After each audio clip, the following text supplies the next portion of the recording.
কোন এই দুৰ্নীতিৰ সদাগৰ জুলফিকাৰ আলী?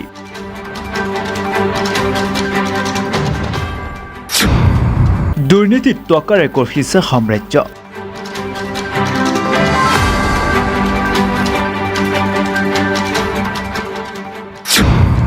কটাইছে বিলাসী জীৱন।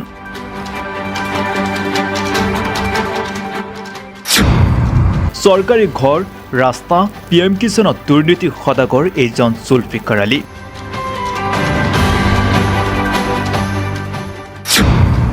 UPPLৰ সদস্য এইজন জুলফিকাৰ আলীৰ বিৰুদ্ধে উঠিছে বিভিন্ন অভিযোগ। অভিযোগকাৰীৰ মন্তব্য শুনাই লৈছো। হয়, আমাৰ যিজন UPPLৰ মেম্বাৰ জুলফিকাৰ আলীয়ে তেখেতে প্ৰত্যেকটো আয় ঘৰৰ আইডিৰ নামত 10,000কে পইচা লৈছে। ভুক্তভোগীয়ে নিজেই এইখন FIR দাখিল কৰিছিল। FIR দাখিল কৰাৰ পিছত তেখেতে এই ভুক্তভোগী পৰিয়ালজনৰ ওচৰত গৈ নিজে মাফি খুজি ভৱিষ্যতত এনেকুৱা ভুল নকৰোঁ বুলি প্ৰতিজ্ঞাবদ্ধ হৈছিল আৰু দুয়ো পাৰ্টীয়ে মিলি আপোচনামা দি কেছটো উঠাই লৈছে। অকল আয় ঘৰৰ নামত যে এনেকৈ দুৰ্নীতি কৰিছে এইটোৱে নহয়, আয় ঘৰৰ নামত টোটেল আপোনাৰ 230টা আয় ঘৰৰ নামত এনেকৈ দুৰ্নীতি কৰি লাখ লাখ টকা দুৰ্নীতি আৰু আত্মসাৎ কৰিছে। আপোনাৰ অৰুণোদয় আঁচনিৰ নামত ফৰ্মৰ নামত 2,000কে টকা লৈছে, জব কাৰ্ড বনোৱাৰ নামত 1,000কে টকা লৈছে, ৰেচন কাৰ্ড বনোৱাৰ লগত 3,000 পৰা 5,000 টকা লৈছে।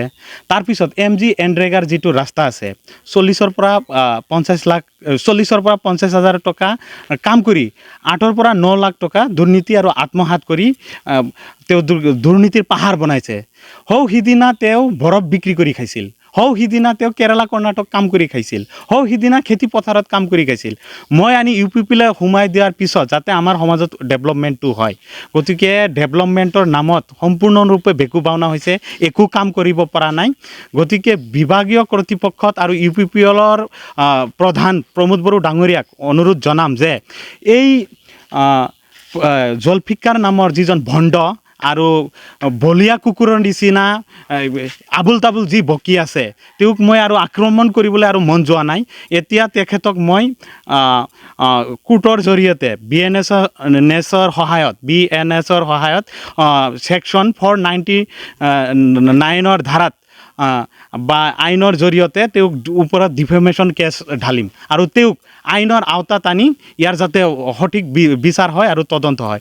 মোৰ ওপৰত যি ইলিগেশ্যন আনিছে, যি মোৰ ওপৰত মিছা অপবাদ দিছে, এইবিলাক সম্পূৰ্ণ তথ্যহীন, ভিত্তিহীন, তেওঁ মনে সজা কথা। এইটো এটা পূৰ্ব পৰিকল্পিত। গতিকে মই আপোনালোকৰ জৰিয়তে এইটোৱে আহ্বান জনাওঁ আৰু অনুৰোধ জনাওঁ যে অকল এই জুলফিকাৰৰ কাৰণে UPPL দলটো মধুবাৰীত কেতিয়াও জিকিব নোৱাৰে।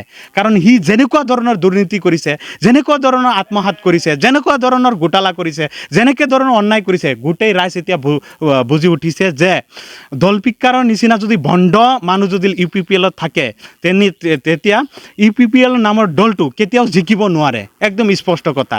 আৰু আপোনালোকৰ জৰিয়তে তেখেতক চেলেঞ্জ কৰিছোঁ, মোৰ ওপৰত 100,000টা অভিযোগ আনিব পাৰে। গতিকে এইবিলাক আজিকালি বিশ্বাস কৰে আপোনাৰ এভিডেন্সৰ ওপৰত, তথ্যৰ ওপৰত, উইটনেছৰ ওপৰত। যদি মোক এটা উইটনেছ দিব পাৰে যে কৈছে যে RTIৰ সদাগৰ, RTIৰ মাফিয়া, RTI কৰি মই ৰাস্তাৰ কামবিলাকৰ দুখ গুণবোৰ আঙুলিয়াই দিছোঁ। RTI কৰাৰ ফলত ৰাস্তাৰ কামবোৰ গঠনমূলকভাৱে হৈছে। RTI এটা অস্ত্ৰ, য'ত দুৰ্নীতি হয়, য'ত আত্মসাৎ হয়, য'ত ঘোটালা হয়, য'ত অন্যায় হয়, তাতে RTIটো কৰিলে কামটো সম্পূৰ্ণৰূপে হয়। গতিকে মই আকৌ আপোনালোকৰ জৰিয়তে চেলেঞ্জ জনাইছোঁ বা প্ৰত্যাহ্বান জনাইছোঁ, ইউৰ ওপৰত এই জুলফিকাৰ নামৰ ভণ্ড UPPLৰ নেতাজনৰ ওপৰত যাতে সঠিক এটা বিভাগীয়ভাৱে তদন্ত হয় আৰু তেওঁক যাতে UPPL দলৰ পৰা বহিষ্কাৰ কৰে, এইখিনি মোৰ ক'ব।